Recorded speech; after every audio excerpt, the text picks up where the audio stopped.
भारताची ताकद ऑपरेशन सिंदूर मध्ये बघितलेली आहे। भारताची ताकद आणि भारताची एअर डिफेन्स सिस्टीम अशी आहे की भारताला कोणी पराजित करू शकत नाही।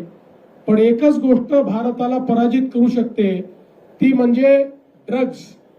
जर आमचा युवा हा नशामुक्त असला, ड्रग मुक्त असला, तर भारतावर कुठलंही आक्रमण या ठिकाणी चालू शकणार नाही, भारताला कोणी पराजित करू शकणार नाही। पण आमच्या युवाला या ठिकाणी जर आतून पोकळ करून टाकलं तर मात्र या देशाचं भविष्य असणार नाही।